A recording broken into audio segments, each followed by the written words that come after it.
ನಮಸ್ಕಾರ ಸ್ನೇಹಿತರೆ ಕೋವಿಡ್ ಅನ್ನೋ ಪದ ಕೇಳಿದರೆ ಇವತ್ತಿಗೂ ನಮಗೆ ಒಂಥರ ಭಯ ಆಗುವುದು ಸಹಜ. ಲಾಕ್ಡೌನ್, ಮಾಸ್ಕ್, ಆಸ್ಪತ್ರೆ, ಆಕ್ಸಿಜನ್ ಇವೆಲ್ಲ ನೆನಪಾದರೆ ಮನಸ್ಸು ಒಮ್ಮೆ ಕುಗ್ಗುತ್ತೆ. ಅದರ ನಡುವೆ ಇವತ್ತು ಮತ್ತೆ ಒಂದು ವೈರಸ್ ಹೆಸರು ಸುದ್ದಿಯಲ್ಲಿದೆ. ಅದೇ ನಿಪಾ ವೈರಸ್. ಪಶ್ಚಿಮ ಬಂಗಾಳದಲ್ಲಿ ಕಂಡುಬಂದ ಕೆಲ ಪ್ರಕರಣಗಳು ಇಂದು ಏಷ್ಯಾದ ಅನೇಕ ದೇಶಗಳಲ್ಲಿ ಏರ್ಪೋರ್ಟ್ ಸ್ಕ್ರೀನಿಂಗ್ ಶುರುವಾಗೋ ಮಟ್ಟಿಗೆ ಎಚ್ಚರಿಕೆ ತಂದಿವೆ. ಇದು ಮತ್ತೊಂದು ಕೋವಿಡಾ? ನಾವು ಭಯಪಡಬೇಕಾ? ಪ್ರಯಾಣ ಮಾಡುವುದು ಸುರಕ್ಷಿತನಾ?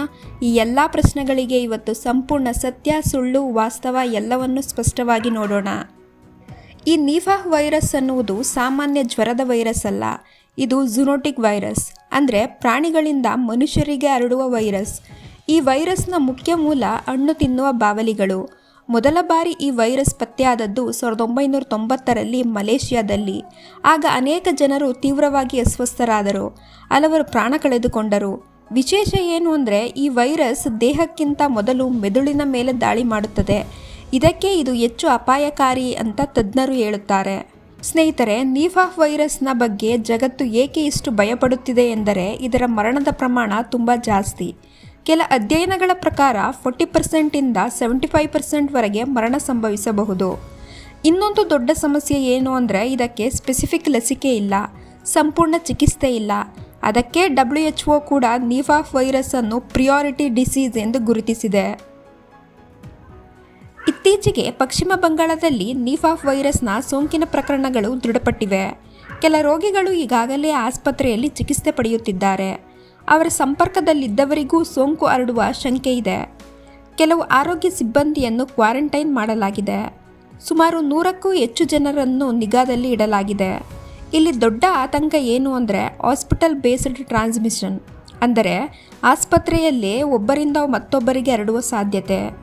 ಬಹಳ ಜನ ಭಯಪಡ್ತಿದ್ದಾರೆ, ಮತ್ತೆ ಕೋವಿಡ್ ತರಹ ಆಗುತ್ತಾ ಅಂತ. ಇಲ್ಲ ಸ್ನೇಹಿತರೆ, ಏರ್ಪೋರ್ಟ್ ಸ್ಕ್ರೀನಿಂಗ್ ಅಂದರೆ ಜ್ವರ ಇದ್ದವರನ್ನು ಬೇರ್ಪಡಿಸುವುದು, ಲಕ್ಷಣಗಳಿದ್ದರೆ ತಕ್ಷಣ ಚಿಕಿತ್ಸೆ ನೀಡುವುದು, ವೈರಸ್ ಹರಡದಂತೆ ತಡೆಯುವುದು. ಇದುವರೆಗೂ ಸಾವಿರಾರು ಪ್ರಯಾಣಿಕರನ್ನು ತಪಾಸಣೆ ಮಾಡಿದ್ದು ಒಬ್ಬರಲ್ಲೂ ನಿಪಾ ಪಾಸಿಟಿವ್ ದೃಢಪಟ್ಟಿಲ್ಲ. ನಿಪಾ ವೈರಸ್ನ ಲಕ್ಷಣಗಳು ಪ್ರಾರಂಭದಲ್ಲಿ ಸಾಮಾನ್ಯ ಜ್ವರದಂತೆ ಕಾಣಬಹುದು.